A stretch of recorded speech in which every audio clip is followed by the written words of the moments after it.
নমস্কার বন্ধুরা, পারমিতার খানা খাজানাতে আপনাদের সকলকে স্বাগত জানাই। আজ আমি এঁচোড়ে একটা অন্যরকম স্বাদের রেসিপি নিয়ে হাজির হয়ে গেছি। এই এঁচোড়ের সিজনে কিন্তু আমরা এঁচোড়ের অনেক রকম রেসিপি ট্রাই করে থাকি। তার মধ্যে একটা অন্যরকম স্বাদের রেসিপি হলো এঁচোড়ের কোপ্তা কারি। এটা সম্পূর্ণ নিরামিষ, আর আমি যেভাবে বানিয়েছি যদি সেভাবে আপনারা বানান তাহলে কিন্তু আপনার সাথে সাথে বাড়ির সকলেরই কিন্তু এটা খুবই পছন্দ হবে। আর যেহেতু এটা নিরামিষ, তাই যে কোনো নিরামিষ দিনে কিংবা পুজো পার্বণের দিনেও কিন্তু এটা বাড়িতে বানিয়ে নিতে পারেন। তাহলে ভিডিওটা শেষ পর্যন্ত দেখতে থাকুন, কীভাবে খুব সহজ পদ্ধতিতে এই এঁচোড়ের একটা দুর্দান্ত রেসিপি বাড়িতে বানিয়ে নেওয়া যায়। আশা করছি রেসিপিটা আপনাদের খুবই ভালো লাগবে। তার জন্য আমি প্রথমে 300 গ্রাম এঁচোড় ছোট ছোট টুকরো করে কেটে নিয়ে অল্প একটু নুন হলুদ দিয়ে সেদ্ধ করে নিয়েছি। সাথে একটা বড় সাইজের আলুও খোসা ছাড়িয়ে আমি এঁচোড়ের সাথে সেদ্ধ করে নিয়েছি। এবার এঁচোড় আর আলুটা আমি মেখে নেব একসাথে। আমি এখানে হাতে করেই মেখে নিচ্ছি।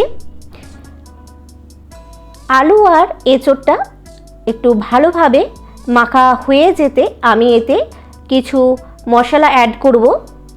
দেখুন ভালোভাবে কিন্তু মাখা হয়ে গেছে। এই সময় আমি এতে অ্যাড করে দিচ্ছি হাফ টিস্পুনের মতো জিরে গুঁড়ো, 1/3 টিস্পুনের মতো কাশ্মীরি লাল লঙ্কার গুঁড়ো, আর আমি এখানে দিয়ে দেবো 1 টেবিল স্পুনের মতো কুচনো কাজু আর 1 টেবিল স্পুনের মতো কুচনো কিশমিশ। আর আমি সাথে দিয়ে দিচ্ছি 2টো কুচিয়ে রাখা কাঁচা লঙ্কা। ঝালটা অবশ্য আপনারা নিজেদের স্বাদ অনুযায়ী ব্যবহার করবেন। আর কিছুটা পরিমাণ ধনেপাতা কুচি দিয়ে দিলাম। এবার এতে দিয়ে দিচ্ছি স্বাদ মতো নুন। যেহেতু আমরা আলু আর এঁচোড়টা সেদ্ধ করে রাখার সময় নুন দিয়েছিলাম, তাই নুনটা একটু বুঝেই দিতে হবে। আর দিয়ে দিলাম অল্প পরিমাণের চিনি আর একটা ম্যাগি মশলার অর্ধেকটা। সবকটা উপকরণ দিয়ে আমি আবারও ভালোভাবে এঁচোড়টার সাথে মেখে নেব। যখন সব কিছু একসাথে ভালোভাবে মাখা হয়ে গেছে, আমি তখন এতে অ্যাড করে দিচ্ছি 2 টেবিল স্পুনের মতো ময়দা। ময়দাটা বাইন্ডিংয়ের জন্য দেওয়া হয়েছে, যাতে আমরা যখন কোপ্তাটা বানাবো তাতে খুব ভালোভাবে তার আকারটা দেওয়া যায়, আর ভাজার সময় কিংবা রান্নার সময় যাতে ভেঙেও না যায়। এবার এই এঁচোড়টা থেকে আমি গোল গোল করে কোপ্তার আকার বানিয়ে নেব।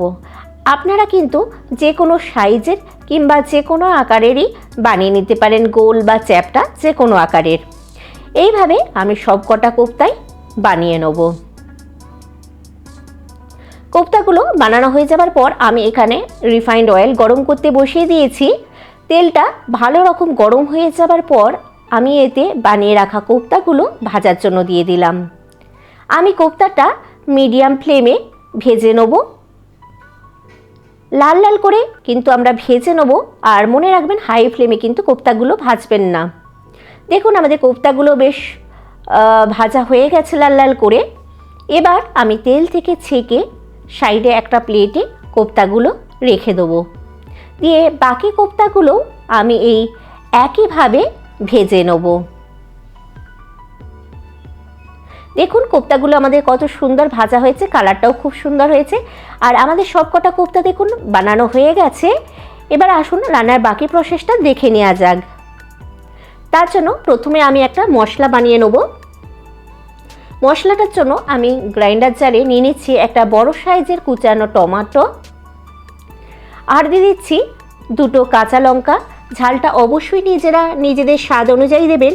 আর দিয়ে দিচ্ছি হাফ ইঞ্চি আদা, আর দিয়ে দেবো 10-12টা কাজু আর 1 টেবিল স্পুনের মতো চারমগজ। এবার এই সব কটাতেই অল্প একটু জল দিয়ে আমি একটা মিহি পেস্ট বানিয়ে নেব। এবার আমি অন্যদিকে একটা ফ্রাই প্যান গরম করতে বসিয়ে দিয়েছি। দিয়ে তাতে 2 টেবিল স্পুনের মতো রিফাইন্ড অয়েল দিয়ে দিলাম গরম হওয়ার জন্য। তেলটা গরম হয়ে যেতে আমি তাতে হাফ টিস্পুন জিরে দিয়ে দিলাম। জিরেটা দিয়ে হালকা নাড়াচাড়া করে নিয়ে তেলের মধ্যে আমি তাতে দিয়ে দিচ্ছি একটা শুকনো লঙ্কা আর একটা তেজপাতা একটু ফাটিয়ে। আর দিয়ে দেবো এখানে গোটা গরম মশলা। তার জন্য দিয়ে দিলাম ছোট্ট এক টুকরো দারচিনি, 3-4টে এলাচ, 6-7টা গোলমরিচ আর 3-4টে লবঙ্গ। এগুলো কয়েক সেকেন্ড আমি তেলের মধ্যে নাড়াচাড়া করে নেব। যখন একটা সুগন্ধ বের হবে গরম মশলা থেকে, তখন আমি এতে অ্যাড করে দিচ্ছি আগে থেকে বানিয়ে রাখা পেস্টটা দিয়ে আমি তেলের মধ্যে নাড়াচাড়া করে মিশিয়ে নেব। এবার এতে একটু আমি জল দিয়ে দিচ্ছি। যে বাটিতে মশলাটা ছিল সেই বাটিটা ধুয়ে কিন্তু আমি জলটা এখানে দিয়ে দিলাম, আর খুবই সামান্য পরিমাণ জল দিয়েছি। দিয়ে মশলাটা প্রায় আমি 2-3 মিনিটের মতো কষিয়ে নিয়েছি। এবার এতে আমি অ্যাড করে দিচ্ছি 1 টিস্পুন জিরে গুঁড়ো, আর দিয়ে দিচ্ছি 1/2 টিস্পুন ধনে গুঁড়ো, আর 1/3 টিস্পুনের মতো লাল লঙ্কার গুঁড়ো দিয়েছি। আবারও বলে রাখছি, আপনারা কিন্তু ঝালটা অবশ্যই নিজেদের স্বাদ অনুযায়ী দেবেন। মানে লঙ্কাটা কিংবা লঙ্কা গুঁড়োটা কম বেশি আপনারা নিজেদের স্বাদ অনুযায়ী করে নেবেন। আর দিয়েছি 1 টিস্পুনের মতো কাশ্মীরি লাল লঙ্কার গুঁড়ো, স্বাদ মতো নুন আর সামান্য পরিমাণ চিনিটা দিয়েছি স্বাদটা ব্যালেন্স করার জন্য। যে কোনো রান্নাতেই কিন্তু অল্প পরিমাণ চিনি দিলে রান্নার স্বাদটা খুব ভালো হয়। এবার মশলাগুলো দিয়ে আমি আরও 2 মিনিট মিডিয়াম টু লো ফ্লেমে কষিয়ে নিয়েছি। এবার এতে অ্যাড করে দিচ্ছি 1 টেবিল স্পুন ফ্যাটানো টক দই। টক দইটা দেবার সময় কিন্তু গ্যাসের ফ্লেমটা লো রাখবেন, না হলে কিন্তু দইটা ফেটে যাওয়ার একটা সম্ভাবনা থাকবে। দইটা দিয়ে কন্টিনিউ নাড়াচাড়া করে নিয়ে আমি মশলার সাথে মিশিয়ে নিয়ে প্রায় আরও 1 মিনিটের মতো কষিয়ে নিয়েছি। এবার এতে আমি দিয়ে দিচ্ছি 2 টেবিল স্পুনের মতো ফেটিয়ে রাখা ফ্রেশ ক্রিম। যদি আপনাদের বাড়িতে ফ্রেশ ক্রিম তখন না থাকে, তাহলে দুধের স্বর সামান্য পরিমাণ দুধ দিয়ে একটু ফেটিয়ে নিয়ে সেটাও ব্যবহার করতে পারেন, সেটাও কিন্তু ফ্রেশ ক্রিমেরই স্বাদ আসবে।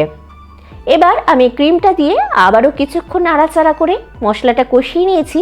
যখন মশলা থেকে তেল ছেড়ে এসেছে তখন আমি অ্যাড করে দিচ্ছি গরম জল। আমি এখানে আমার প্রয়োজন মতো গরম জল অ্যাড করে নিচ্ছি। আপনারা যতটা গ্রেভি রাখতে চান সেই হিসাবেই কিন্তু জলটা অ্যাড করবেন, আর অবশ্যই কিন্তু গরম জল অ্যাড করারই চেষ্টা করবেন। এবার জলটা দিয়ে গ্রেভির সাথে ভালোভাবে মিশিয়ে নিয়ে আমি এতে দিয়ে দিচ্ছি 1/2 টিস্পুনের মতো গরম মশলার গুঁড়ো। এবার আমি গ্রেভিটা লো টু মিডিয়াম ফ্লেমে প্রায় 2-3 মিনিটের মতো ফুটিয়ে নেব। দেখুন প্রায় 3 মিনিট আমি ফুটিয়ে নিয়েছি। ফুটিয়ে নেওয়ার পর গ্রেভিটা কিন্তু আমাদের বেশ গাঢ় হয়ে গেছে। এবার আমি গ্যাস বন্ধ করে দিয়ে 2-3 মিনিটের মতো স্ট্যান্ডিং টাইমে রেখে দেবো। এবার একটা প্লেট নিয়ে তার ওপরে আমি প্রথমে গ্রেভিটা দিয়ে দিলাম। কিছুটা পরিমাণ গ্রেভি দেওয়ার পর আমি ওপর থেকে সাজিয়ে দেবো কোপ্তাগুলো। আপনারা চাইলে কিন্তু গ্রেভির মধ্যে কোপ্তা দিয়েও কিছুক্ষণ ফুটিয়ে নিতে পারেন, কিন্তু কোপ্তাগুলো যেহেতু খুবই নরম তাই আমি গ্রেভিটা বানিয়ে নিয়ে ওপর থেকে কোপ্তা সাজিয়ে পরিবেশন করছি। তো আপনাদের রেসিপিটা কেমন লাগলো অবশ্যই আমাকে কমেন্ট করে জানাবেন, আর বাড়িতে অবশ্যই এইভাবে একবার বানিয়ে দেখবেন, তারপরে আমাকে জানাবেন আপনাদের কেমন লাগলো রেসিপিটা। আর রেসিপিটা ভালো লেগে থাকলে অবশ্যই একটা লাইক শেয়ার করে দিন, আর আমার চ্যানেলে নতুন বন্ধু হয়ে থাকলে চ্যানেলটা অবশ্যই সাবস্ক্রাইব করে দিন, আর পাশে থাকা বেল আইকনটা ক্লিক করে দিন। তাতে আমি যখনই কোনো রেসিপি আপলোড করব সবার আগে নোটিফিকেশান আপনার কাছে পৌঁছে যাবে। এবার ওপর থেকে আমি আরও একটু গ্রেভি ছড়িয়ে দিলাম। গ্রেভিটা দেওয়ার পর আমি ওপর থেকে সামান্য পরিমাণে ফ্রেশ ক্রিম ছড়িয়ে দেব জাস্ট গার্নিশিংয়ের জন্য। এটা কিন্তু টোটালি অপশনাল, আপনারা চাইলে দিতেও পারেন আবার নাও পারেন। ভিডিওটা শেষ পর্যন্ত দেখার জন্য আপনাদেরকে অসংখ্য ধন্যবাদ।